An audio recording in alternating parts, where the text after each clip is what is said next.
I'm Claudia Catania, and you're listening to Playing on Air.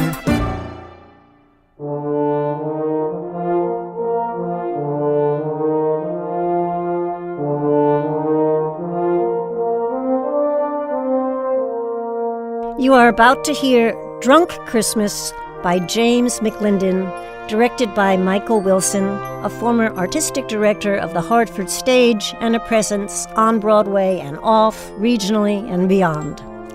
Drunk Christmas features Susannah Perkins and Elizabeth Ashley, a Tony and Emmy Award-nominated actor with an extensive career spanning major films, television, and the Broadway stage.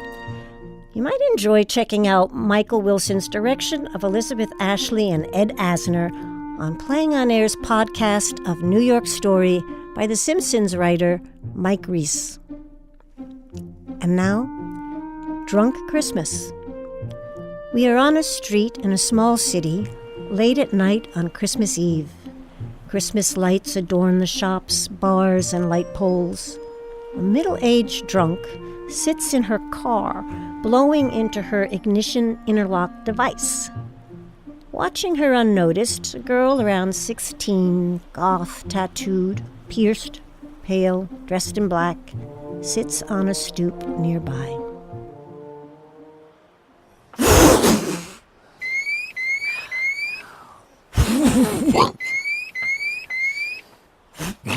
Damn it! Oh, hey! Could you do me a favor? Could you blow into this thing so that I can go home? Would ya? Yeah, well, screw you then. God, I hate this thing. For what? Doing its job? Who said that? Oh, shut up, you sarcastic little vampire.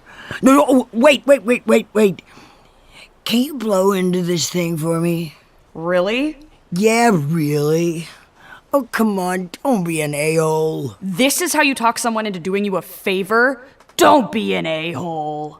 Oh, come on, I'm sorry. Just frickin' do it so I can get home, okay? My mom had to get one of those after she hit someone. Well, I didn't hit anyone, for your information. Which time?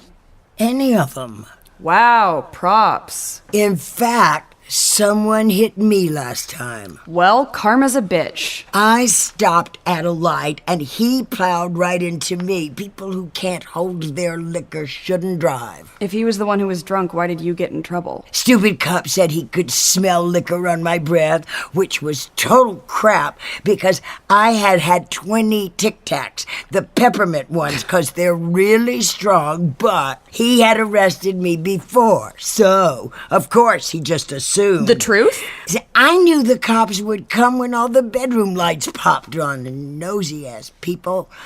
We didn't need any cops. I'd pulled the guy's registration out of the glove box because he was passed out, so I was all set. But here they were, sniffing at me.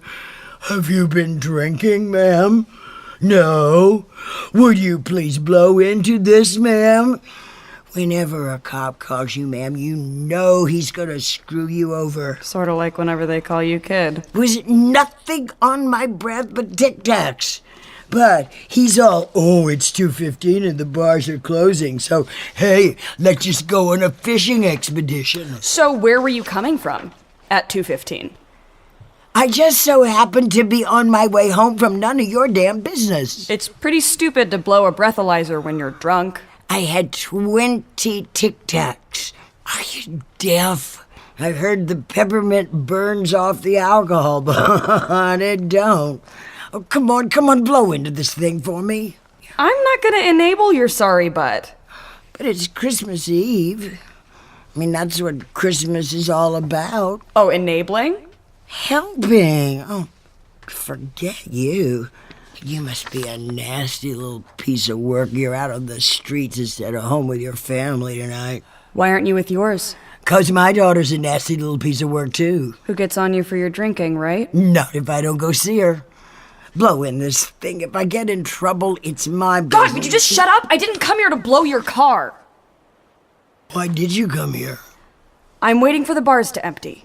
Why? So I can step in front of a drunk. Why the hell would you do that? Well, to kill myself, obviously. What? You think setting up a drunk to kill you would, like reform him? I hope it might haunt her for the rest of her miserable life. Hang on. Well, sure, just run on over to the curb. I know what you're doing. You figure you get me caring about you, you get me to stop you, and then maybe I'll stop drinking, right? Shut up, I have to time this. I've seen that Lifetime movie, girl. Go ahead, jump, I don't care. Give my wallet to my mom. Tell her it's her fault. Oh, Jesus. No, don't. Look, you're a beautiful girl, I guess, probably, under all that goth crap. You've got everything to live for. Don't throw it away. Just be quiet. Please, honey, don't. Psych. Damn. You were just messing with me? Why would I kill myself? You guys are the ones who should die. God's sake, what is wrong with you? Made you care, Lifetime. You little piece of... Why are you even out here on Christmas Eve? You haven't met my mother. Oh, so? Go hang out with your friends and do drugs like a normal kid. I bet you don't have any friends, do you? I bet I don't care what you think. Hey, listen, I don't either. Not any real ones. I mean, I've got drinking buddies, but I mean, they don't count. Look, if you want, I could, drive you home. Really? Sure. And, maybe we could spend Christmas together. I could be, the daughter who won't see you anymore. And you could be the mom I ran away from. Only without all the yelling and door slamming. We'll just be together. We can, practice what that's like. Oh. I don't know. Maybe. Oh my god. You know I'm just messing with you, right? Oh my god, you didn't! Talk about a Lifetime movie. I knew, okay? Just go home. It's starting to snow. It's quieter here. Yeah, I sleep here in my car sometimes for that. I like quiet.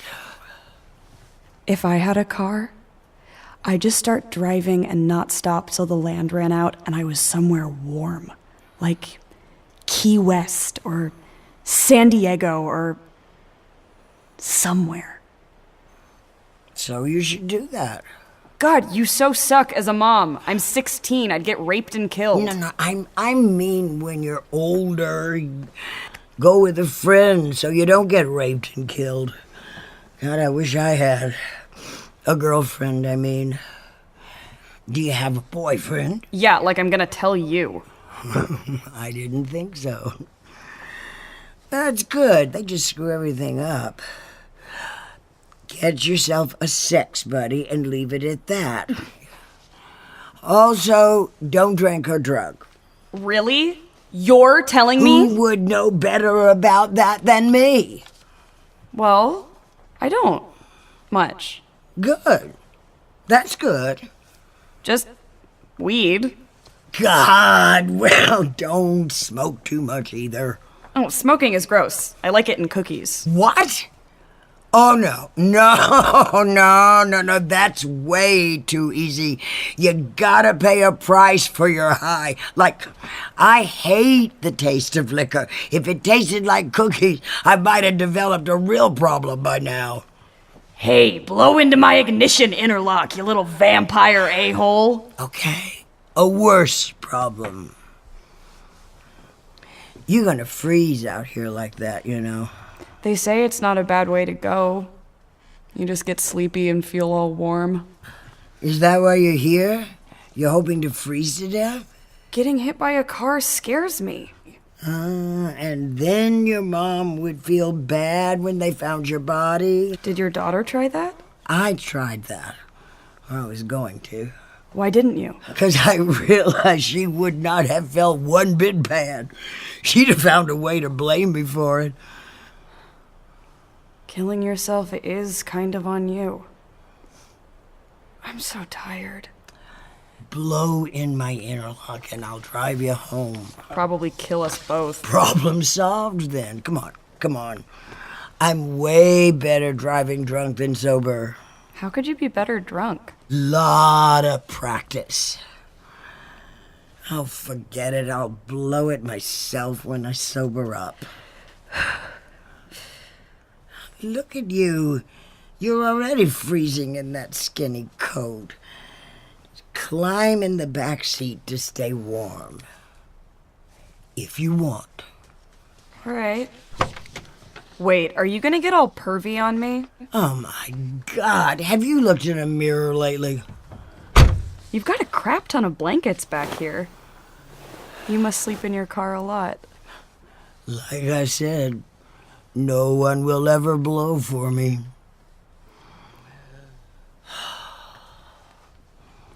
Oh, look at it coming down. I love snow. It's so pretty. Here, I'm gonna tuck in the edges for you. Don't touch me! Jeez, fine. Be cold. I just don't like to be touched. Whatever. Oh. Holy night. Shepherds quake at the Your voice sucks. Bite me. You try singing. Friggin' little vampire girl. Don't stop. Round yon virgin mother and child, holy infant, so tender and mild. Jeez, now your foot is sticking out. What did I just say? Don't touch me! Your foot was sticking out. It's making me cold just looking at it. You're frickin' welcome. I said don't stop. Yeah, you also said I suck. You are kind of a psycho, you know. Sleep in heavenly peace. Sleep in heavenly peace.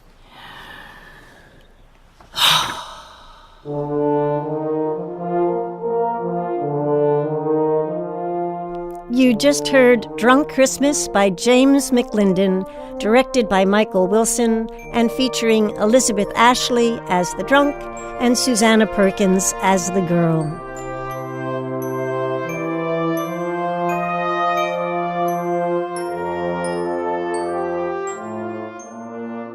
We're here with playwright James McLindon, director Michael Wilson, and Elizabeth Ashley, who played the lady.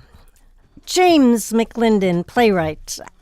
Alcoholism, runaways, suicide plans, family dysfunction, all delightful Christmassy material. How did this play come about?